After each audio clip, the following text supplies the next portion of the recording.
8 meses después de celebrar la Inmaculada Concepción de María. Ustedes recuerdan el 8 de diciembre, la fiesta de la Inmaculada Concepción de la Virgen, en la que se conmemora que el día en que la Virgen fue concebida por sus padres Joaquín y Ana, hubo un evento especial, y es que todos los hombres, según la revelación judía y cristiana, por ser hijos de Adán y Eva, nacemos con la mancha del pecado original.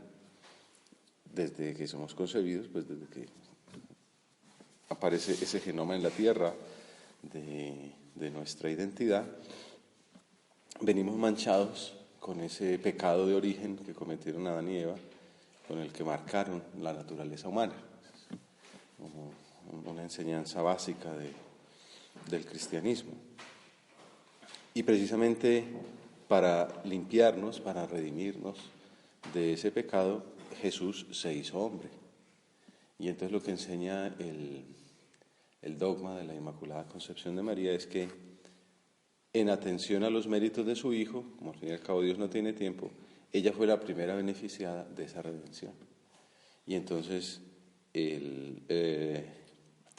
fue redimida, o sea, fue la primera que recibió los méritos de la redención, y por eso fue concebida sin pecado original, sin mancha de pecado. Mancha se dice mácula también, en latín, y en castellano se continúa también esa acepción. Entonces, sin mácula es inmaculada. Mucha gente celebra la fiesta y no sabe qué quiere decir. Inmaculada Concepción de María, que se celebra el 8 de diciembre. Y entonces, pues, siguiendo esas conmemoraciones humanas, si el 8 de diciembre fue concebida, se celebra el 8 de septiembre el haber nacido. Entonces, hoy se conmemora el nacimiento de María.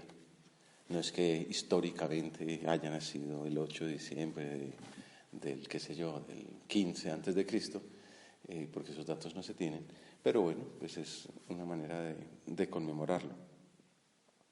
Sí tiene alguna relación con los tiempos atmosféricos y con el nacimiento de Cristo, pero no es que sea pues histórico.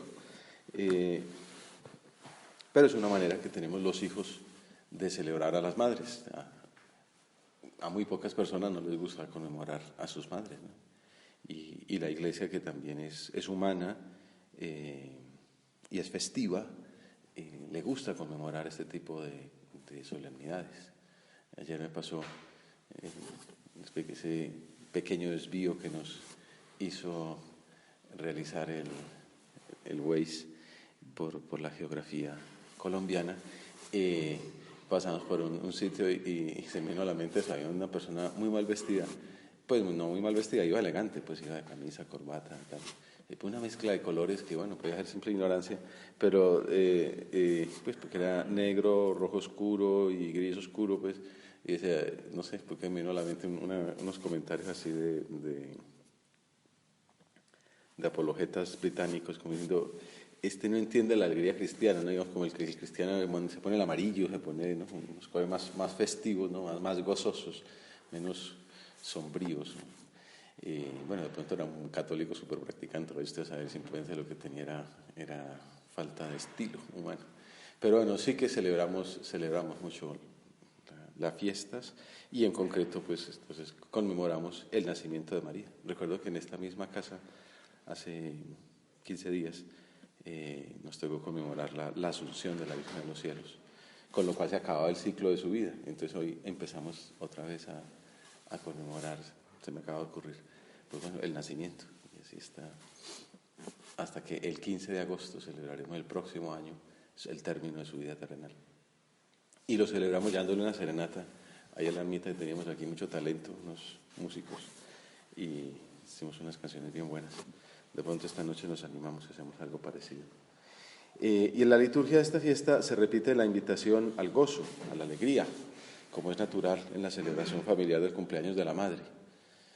Aunque dicen que, en concreto en Colombia, a veces estas fiestas terminan en muchas riñas, La gente le da el alcohol y después empiezan ahí a sacarse los trapitos al sol. Pero bueno, en este caso sobrenatural es más explicable aún porque hablamos del nacimiento de la Madre de Dios y Madre nuestra, porque la festejamos tanto. A veces los que no son católicos les llama la atención, les molesta incluso, y uno entiende porque hay algunos pasajes en la Escritura que pudieran dar a entender que no se debería hacer, sobre todo si no se interpretan bien. Una es pues que solo a Dios adorarás, entonces ustedes adoran a la Virgen. Pues no, a la Virgen no la adoramos, la veneramos. Desde luego no es lo mismo el culto que le rendimos a la Virgen, no es comparable con la adoración que le damos solo a Dios. Y cuando hablamos con la Virgen es para que ella interceda por nosotros ante Dios, que tiene una gran base en la Biblia. Por ejemplo, el primer milagro de Jesús, que fue el que adelantó su hora, es gracias a la intercesión de María. ¿Se acuerdan ustedes? En Cana de Galilea, en el matrimonio, donde Jesús, de alguna manera se puede decir que instituyó el sacramento del matrimonio, que era una realidad natural ya desde el Génesis, pero donde él lo eleva al nivel de sacramento, es María, que es tan delicada, que es tan pendiente de las necesidades de los demás, se da cuenta de que las cantidades de vino que se tienen no van a ser suficientes para la demanda, seguramente fue que llegaron más invitados de los previstos. Para empezar, el mismo Jesús se apareció con 14 ahí, ¿no? Bueno, con los apóstoles y con la Virgen, y seguramente José, bueno, quizás José ya estuviera muerto, pero bueno, mucha gente. Entonces María le dice, no tienen vino. No le dice nada, no le dice, deberías disponer, que haya, no tienen vino. Esa manera de presentar ante Dios las necesidades de los hombres. Y Jesús le responde con unas palabras que a primera vista suenan de rechazo. Mujer, ¿qué nos va a ti y a mí? Ratzinger, que sabía mucho, bueno, sabe, de raíces pues griegas, hebreas y latinas de la Sagrada Escritura, dice, bueno, la iglesia dice guiné, mujer, de ahí viene la palabra ginecología, por ejemplo. Ese guiné griego de San Juan se remonta al Génesis, por allá al comienzo de la Escritura, precisamente al pecado original, cuando el Señor expulsa del paraíso terrenal a Adán y Eva, y pues por haber pecado, por haber desobedecido, y entonces a la serpiente, al demonio, y con esa manifestación de la religiosidad telúrica que dirían los que han visto filosofía de la religión, entonces a la mujer, a la serpiente le dice, pongo enemistad entre tú y la mujer, entre su linaje y el tuyo. Ella te aplastará la cabeza y tú le incidiarás el calcañar. Eso que acabo de decir, el ella, hay una duda si es ella o él. Ella, la mujer, o el linaje de la mujer. Sea como fuere, entre los dos te van a aplastar la cabeza, ¿no? Por eso la representación de la valvanera, esa virgen que está de arriba en Chile, es la virgen pisando la cabeza de la serpiente.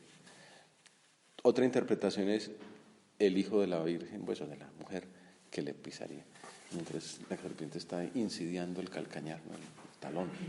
Pero pongo enemistad entre ti y la mujer. Y entonces esa mujer anunciada y como se llama el protoevangelio, Génesis 3:16, ahí se anuncia, es el primer evangelio. El Yahvé dice, vendrá una mujer cuya descendencia te vencerá.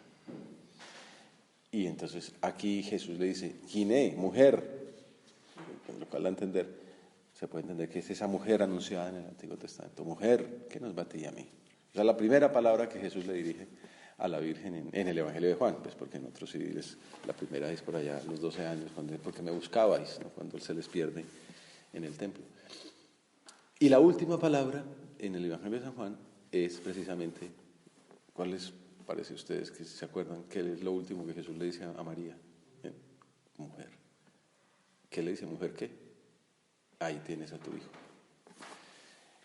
Con lo cual también queda, y al hijo, que es San Juan, que nos representa a nosotros, es una figura muy típica de San Juan, como el prototipo, una persona que representa a una multitud. Ese discípulo amado, ni quiere ser era yo, sino una persona, un muchacho, un discípulo amado, recibe de Jesús un testamento en la cruz. Hijo, ahí tienes a tu madre.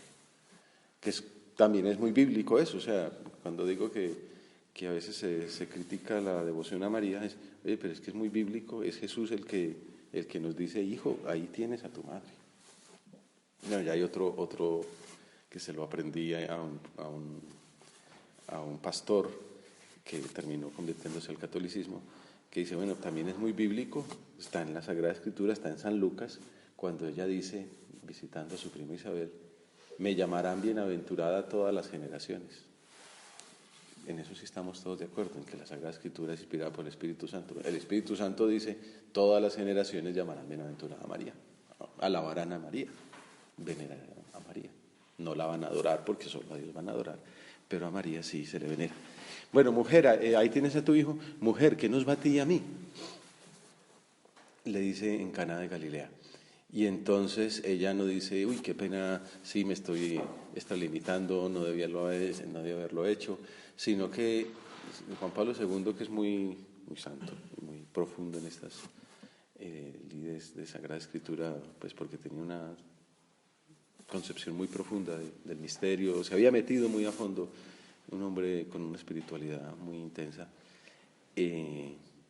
Dice que en el fondo esto fue movida por el Espíritu Santo, o sea, no fue como que se le ocurrió, vea, pues vamos a meter aquí en el ruedo a mi hijo y verán que aquí se luce, y no, sino que en el fondo el Espíritu Santo la movió a, hoy es el día para hacer el primer milagro. Hijo, no tienen vino. Mujer, ¿qué nos va a ti y a mí? Y entonces ella por toda respuesta mira a los sirvientes y les dice, hagan lo que él les va a decir, y sale y se va. También se entiende, esa frase también se dice que ella se metió a la zona de los hombres, también era como, pues, ¿qué haces tú aquí? Bueno, pues, ahí se puede hacer todo un estudio de esas palabras, pero el caso es que haced lo que él os dirá, y sale y se va. Y entonces Jesús, porque lo que le dice a ella es, no ha llegado mi hora, pues tampoco es que yo esté aquí, me interesa molestarte a ti y tal, sino que el Padre no ha dispuesto que esta sea mi hora, y Jesús lo que viene a hacer es cumplir la voluntad del Padre.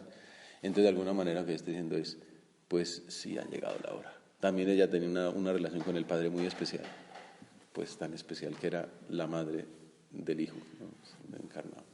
Y entonces, hagan lo que él les va a decir, sale y se va, y él mira a los sirvientes y dice, pues traigan agua. Y entonces, bueno, ahí hay todo un tema, ¿no? De esa docilidad. Esta es una escena muy bonita para considerar en la oración, porque claro, si uno fuera un sirviente, uno puede decir, vamos a ver, están ahí metidos, ven a una mamá que le dice una cosa al hijo, no tienen vino, pues ¿qué tendría que hacer el hijo? Pues sacar plata, si es que va a ayudar, pues vaya, compren 3 garrafas, algo que sea, ¿no? Como hacen algunos, vayan, compren 3 garrafas y aquí arreglamos la cosa, tal. Al menos en mi tierra se habla de garrafas, una vez que vamos a hablar, o 3 bidones o lo que sea. Pero no sé, traigan agua, estamos necesitando es vino, no agua. Pero sin embargo estos hombres son dóciles, algo ahí había o algo vieron, o experimentaron en el trato de María o en la autoridad con la que habla Jesús.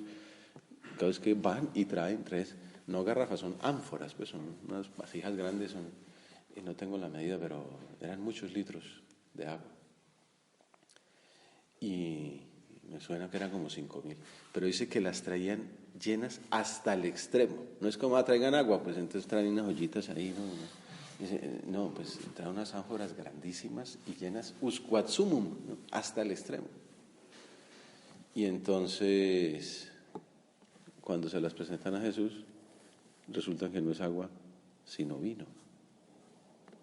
Entonces, claro, entonces dice, llévenselas al maestresala, como el mayordomo, al logístico, diría uno hoy, llévenselas al logístico y entonces el hombre, bueno, que apareció este vino allí en la sala de atrás, y entonces llega y prueba y dice, pues imagínese un vino hecho por Dios. Bueno, todo esto también tiene su cuestión sacramental, el misterio, o sea, es el vino de las bodas del Cordero, ¿no? De Jesús que está casando con la humanidad y que es una premonición de lo que será la Eucaristía que celebraremos esta tarde. Entonces me dice, pues este vino pues, es lo mejor que me he tomado en mi vida, ¿no? Era el experto en vinos de toda la zona, el mejor que he tomado en mi vida. La gente por ahí lo que suele hacer es sacar el mejor vino al comienzo, ya cuando están prendiditos ya le saca ahí cualquier 3 patadas y ya ni se dan cuenta. Estos en cambio dejaron lo mejor para el final. Y entonces, aquí habla alguien como con experiencia, ¿no? Y entonces, Juan termina la historia diciendo, y desde entonces los discípulos creyeron en él. Una cosa es seguir a un maestro, un rabino que dice cosas bonitas, interpreta la escritura, como tantos rabinos, ¿no? Simplemente que bueno, me cayó bien, ¿no? Una cosa es seguirlo por ser un tipo interesante, otra cosa es decir, este hombre es el Mesías, el Cordero de Dios, como dice Juan Bautista. Ahí está el Cordero de Dios que quita el pecado. Pues ahora sí me di cuenta. La madre de la fe de estos hombres es María. El mismo Benedicto dice, Madre de Dios y Madre de la fe, o sea, Madre de nuestra fe. Los discípulos creen en él gracias a María. Bueno, así es como arranca, digamos, como arranca la vida de Cristo, la vida pública de Cristo. El primer milagro de Jesús fue gracias a la intercesión de María. Porque entonces se convierte en esa mediadora natural entre los hombres y Dios. Es Madre de Dios y Madre nuestra. Recuerdo al beato Álvaro del Portillo que decía, abriendo su alma, pues no es que dijera esto lo hago yo, pero se entendía que le había servido en su vida espiritual, hablando con Jesús en la oración, Maestro, Señor, Dios mío, te pido por la intercesión de tu madre, que también es madre mía, y por lo cual somos hermanos. O sea, como que sale natural, bueno, tú me diste tu madre como madre mía, tú y yo somos hermanos. Claro, uno a Dios lo puede tratar, oh Dios infinito, absolutamente otro, como dirían los filósofos. O le puede decir, Jesús, hermano mío. Y que no es lo mismo, ¿no? Pues también una de las peculiaridades de la enseñanza de Jesús es, enséñanos a rezar, como San Juan Bautista le enseñaba a los apóstoles suyos. Dinos tú cómo dirigirnos a Dios. Y entonces, no, pues cuando vayan a rezar, díganle, Padre nuestro. Claro, eso es totalmente revolucionario. Los judíos, acuérdense que el nombre de Dios no se podía pronunciar. Yahvé, lo que estoy diciendo yo, pues es abrupto, no pronunciar el nombre de Dios, entonces lo fueron cambiando, ¿no? No se puede decir el nombre de, hay que decir el omnipotente, ¿no? Y ya cogió tal fuerza esa palabra, tampoco se puede decir esa palabra. Entonces, el Señor, entonces tampoco se puede decir el Señor, ¿no? Incluso hoy día, pues, no se puede decir, entonces le quitan una letra para que se entiende que es, ¿no? Por ahí algún alumno me ha respondido, G-D. Ustedes saben lo que estoy queriendo decir, pero no lo he dicho, ¿no? O D-O-S. No lo dije, porque es indigno del hombre pronunciar el nombre de Dios. Y no me burlo, pues, lo respeto porque es muy bonito esa actitud de decir, es tal el respeto ante el Señor que no pronuncio sus palabras. Pues, o sea, porque es absolutamente trascendente, ¿no? No me puedo ni siquiera osar igualarme, ¿no?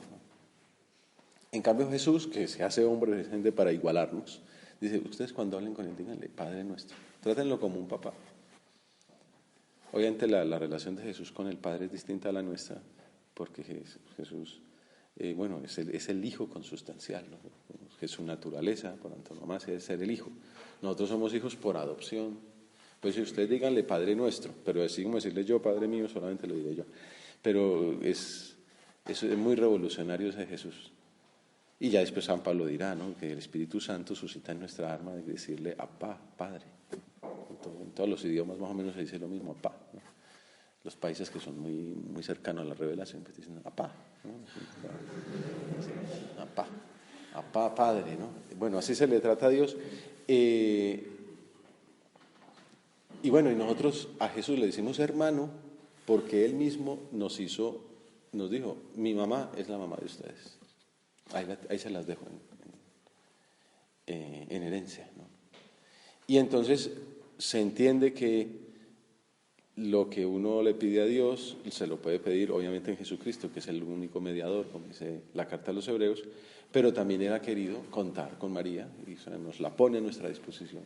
Y como vimos en Caná, lo que la Virgen le pide, Él no se le va a oponer. Eso ya está también en la Sagrada Escritura, en el Antiguo Testamento, la figura de la Reina Madre, donde aparece el rey y pues su madre tiene un poder, la mamá del rey, pues.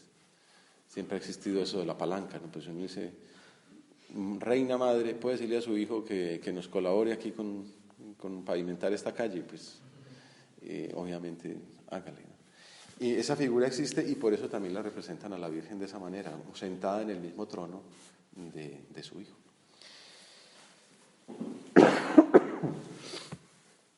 Bueno, todo esto era para hablar pues de la importancia del culto a María.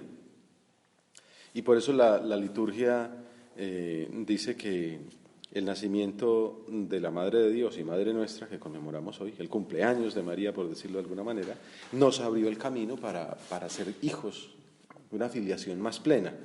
Entonces la liturgia dice, por ejemplo, un himno que rezamos en la liturgia de las horas: por ti los hijos de la tierra comenzaron a hacerlo también del cielo, pues ambos órdenes quedaron entre sí admirablemente reconciliados. Estaban como, pues por el pecado había quedado la tierra por un lado y el cielo por otro, o sea, como los hombres se habían autoexcluido del reino de los cielos, del jardín del Edén, y por la Virgen es como esa escalera que une, que reconcilia a ambos órdenes. Con el nacimiento de María se aproxima lo que en la Biblia se llama la plenitud de los tiempos. Igual, todo esto es Biblia, Gálatas 4:4, esa es una cita que además es muy fácil de memorizar, Gálatas 4:4, que es uno de los primeros textos de la Sagrada Escritura del Nuevo Testamento escritos. Uno siempre tiende a pensar que el primer texto del Nuevo Testamento es Mateo. Pues no, los evangelios son de la última cosa que se escribió. Lo primero que se escribió en el Nuevo Testamento fue las cartas de Pablo. Bueno, ya después a la hora de sistematizar, pues primero van los evangelios, pero es como el orden en que se escribió el Nuevo Testamento, un libro así, cómo se escribieron los evangelios. Primero los apóstoles fueron predicando, cuéntenos cosas del maestro, no, pues yo lo conocí tal día y tal, no, cuéntenos cuando usted lo negó, entonces Pedro, no, pues sí, yo. Y entonces así iban contando y se iban transmitiendo y se iba haciendo como un cuerpo. A veces pasa que uno ya como que tiene sus historias que son como más fuertes o que gustan más o que hacen reír, entonces ya uno sabe que la cuenta y pega. Entonces pues así más o menos, o los discípulos o ellos mismos iban ya haciendo como una síntesis de las enseñanzas que le habían oído a Jesús. Entonces podría ser que esto que estoy diciendo yo, alguno de ustedes va tomando alguna nota, y entonces pues, no, pues el padre escribía, lo que el padre decía y tal, después mire lo que a veces le pasa a uno que da clase y hay una niña que toma muy buenas notas y dice, pásame eso que me sirve, ¿no? Como, pues ya lo voy a escribir, digo, esto es mío, pues no es de Pepita, sino pues ella lo tomó mío. Y entonces puede ser que ya esa sea la base del manual que uno está escribiendo, tal. Bueno, algo así pudo suceder con los evangelios. Pero Pablo era que tenía que escribir porque la gente se le desviaba, él estaba en Corinto y los de Éfeso estaban diciendo tonterías, o los de Gálatas ni se diga. Entonces, insensatos Gálatas, tal. Un estudiado de Sagrada Escritura, un examen muy duro hay profesores que no se le ocurre otra cosa y dicen, yo les pongo un fragmento y ustedes me dicen de qué carta es. Dice, pues si fuera, entonces, y el profesor decía, no crean que les voy a poner, insensatos Gálatas, ¿no? ¿Ese de qué carta es? Cuidad la unidad, ¿eso de quién es? Pues Efesios, ¿no? Pero no es sencillo, ¿no? Crean que estudiar teología es fácil. Entonces, todo estaba para decir que los primeros textos del Nuevo Testamento son las cartas de San Pablo, he dicho. Y uno de los primeros es la carta a los Gálatas. Y entonces Gálatas 4:4, fácil de memorizar, dice, al llegar la plenitud de los tiempos, como diciendo, bueno, todo empieza con el Génesis, bueno, luego viene toda esa historia, ¿no? Abraham, siglo XVIII antes de Cristo, Moisés, siglo III antes de Cristo, los reyes, los profetas, los jueces, y siglos y siglos y siglos, 13 siglos después de Moisés, llega la plenitud de los tiempos, unos siglos en los que el Señor va llevando a su pueblo ahí como un pedagogo, abriéndoles la mente a que sepan que es posible que Dios se acerque de tal manera hasta que se pueda encarnar. Al llegar la plenitud de los tiempos, envió Dios a su Hijo. Primera enseñanza, Jesús es el Hijo de Dios. Nacido de mujer, otro punto bien importante. Porque todo esto son herejías que surgirían después. Jesús como que apareció ahí como un personaje así que aparece en la historia de un momento a otro, de 33 años, ¿no? O de 25, nacido de mujer. Se encarnó en un útero femenino, estuvo 9 meses en un vientre, nació como cualquier hombre, nacido bajo la ley, para que seamos hijos de Dios. Entonces, nacido de mujer, ya pasado el tiempo, bueno, lo primero, esas palabras sirvieron para decir Jesús es un hombre, verdadero Dios, pero verdadero hombre, nacido de mujer.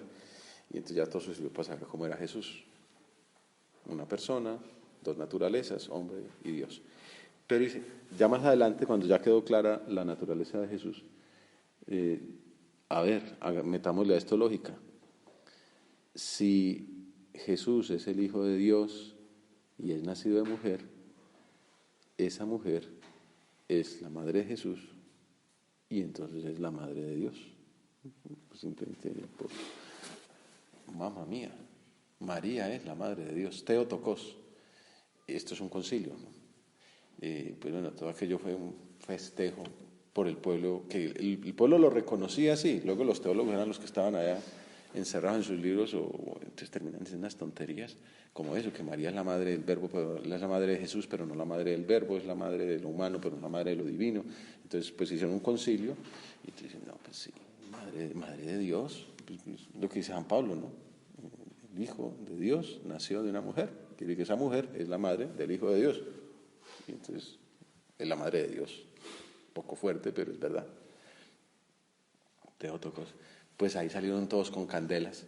Algunos ven en eso esa costumbre de celebrar la Inmaculada Concepción precisamente con candelas, la famosa fiesta de las velitas, que la víspera de la fiesta del 8 sea de encender velitas, porque está a punto de nacer, ya con esas fiestas se está celebrando que va a venir la luz del mundo. Con el nacimiento de María se aproxima la plenitud de los tiempos. No está acabando el tiempo y hay tanto para decir.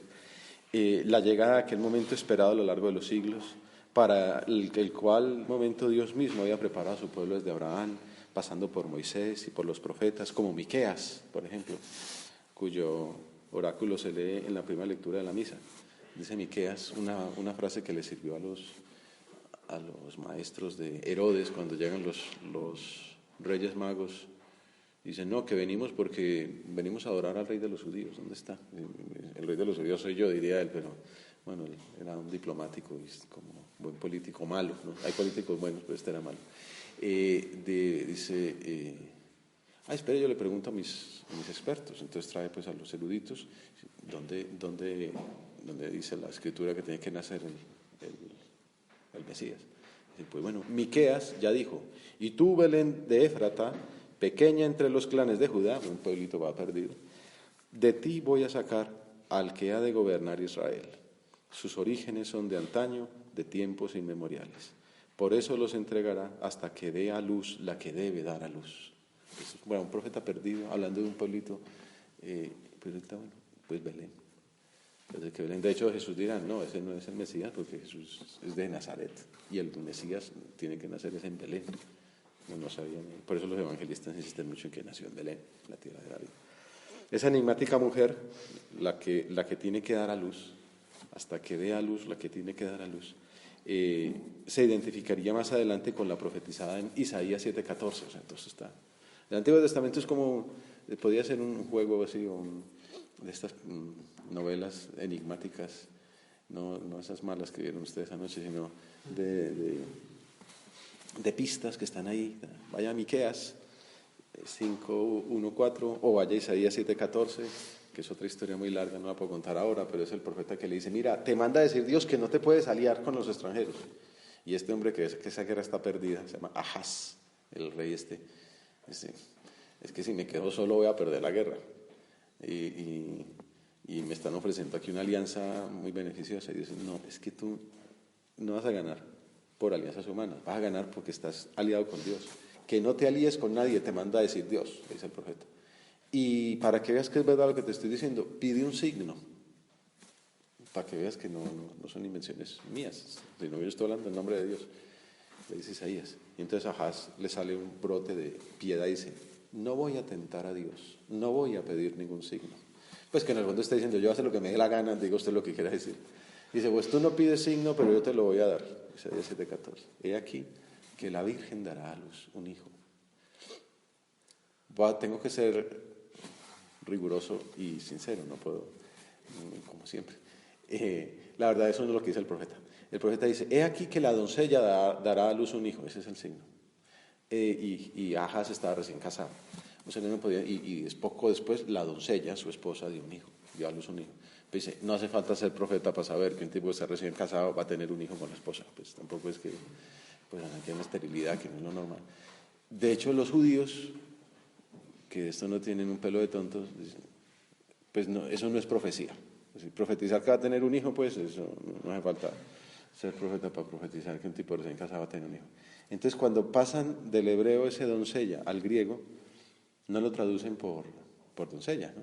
Por chiquilla, por mujer, sino por partenos, por virgen. He aquí que la virgen va a daros un hijo. Eso sí es ¿cómo así? Eso no es natural, ¿no? Una mujer virgen no puede dar a luz un hijo por simplemente cuestiones de fisiología. Pero así quedó. O sea, en el pueblo hebreo estaba la cosa.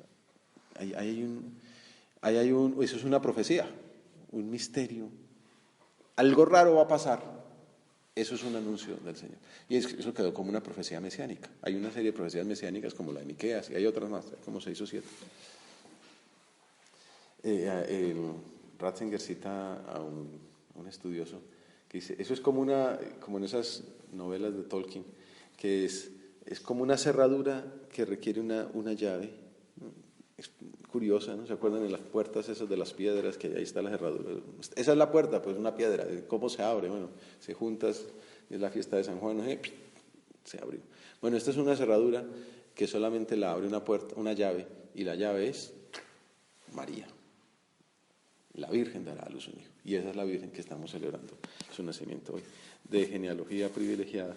Bueno, pero se nos acabó el tiempo.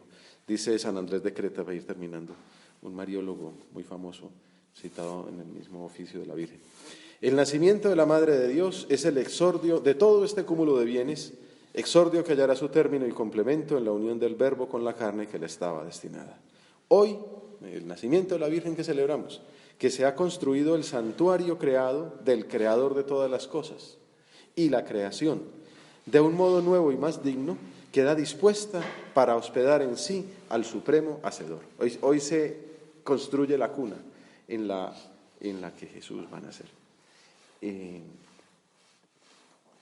Pues podemos sacar propósitos de cómo tratar más a la Virgen, cómo quererla, cómo gozar ese don de ser hijo suyo. Me viene mucho a la mente, concluyo con una anécdota del Papa Francisco, que dice, y un propósito puede ser cuidar el rezo del rosario, por ejemplo, porque nos ayuda a contemplar los misterios de Jesús con los ojos de María. Y entonces cuenta el Papa Francisco que cuando era cardenal estuvo en Roma viendo al Papa Juan Pablo II, le tocó verlo rezar el rosario. Y dice que descubrió en esa piedad mariana de Juan Pablo II, él había dejado como lema suyo, totus tuus ego sum, soy todo tuyo, porque él quedó huérfano chiquitico y tal. La Virgen había sido la figura materna toda la vida. Y entonces cuenta, una vez fui a rezar el rosario que dirigía al Papa Juan Pablo. Él estaba delante de todos de rodillas, el grupo era numeroso. Veía al Santo Padre de espaldas y poco a poco fui entrando en oración.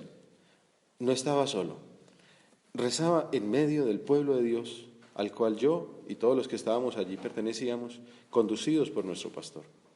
En medio de la oración me distraje mirando al Papa. A mí me pasó un poco lo mismo guardando las proporciones. Me acuerdo haberlo visto rezar en una Semana Santa, haberlo visto cómo se metía en el Evangelio. Su piedad, su unción, era un testimonio. Y el tiempo se me desdibujó. Y comencé a imaginarme a ese joven sacerdote, al seminarista, al poeta, al obrero, que había sido Juan Pablo II en su juventud, y al niño de Wadowice, en la misma posición en que estaba ahora, rezando Ave María tras Ave María. Y ese testimonio me golpeó. Sentí que ese hombre, elegido para guiar a la Iglesia, recapitulaba un camino recorrido junto a su Madre del Cielo, un camino comenzado desde su niñez, y en la invasión de los nazis y todo, el de los rusos. Y caí en la cuenta de la densidad que tenían unas palabras de la Madre de Guadalupe a San Juan Diego. Una frase que a mucha gente le ha impactado y le ha cambiado la vida, ¿no? Que es cuando la Virgen le dice a Juan Diego, no temas, ¿no estoy yo aquí que soy tu madre? Comprendí la presencia de María en la vida del Papa. Ese testimonio no se perdió en un recuerdo. Desde ese día rezo cada día, cotidianamente, los 15 misterios del Rosario. Y siendo Papa, lo sigue haciendo. No digo yo que recemos los 15 misterios del Rosario, pero sí que queramos más a María. Cada uno personalmente mira cómo lo puede hacer. Ahora, quien diga, voy a rezar más el Rosario, o ya lo rezo, lo voy a rezar con más cuidado. No estoy yo aquí que soy tu madre, nos sigue recordando la Virgen Santa, cuyo nacimiento celebramos. Como dice el Papa Francisco en otro momento, ese pensamiento se dirige ahora a la Madre de la Misericordia. La dulzura de su mirada nos acompañe para que todos podamos redescubrir la alegría de la ternura de Dios. Dirijamos a ella la antigua y siempre nueva oración de la Salve, para que nunca se canse de volver a nosotros sus ojos misericordiosos y nos haga dignos de contemplar el rostro de la misericordia, su Hijo Jesús.